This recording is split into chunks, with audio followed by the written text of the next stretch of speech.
तुकडेबंदी कायद्यात सुधारणा झाली, पण जास्त फायदा कोणाचा?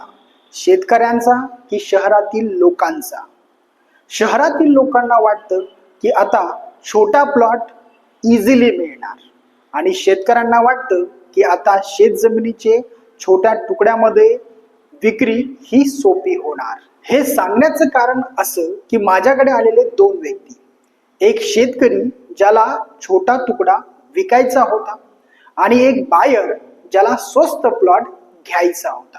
ही खरी परिस्थिती आहे की छोट्या तुकड्यांचे व्यवहार करण्यासाठी तुकडेबंदी कायद्यामध्ये सुधारणा झालेली आहे, पण याचे काही नियम आहेत।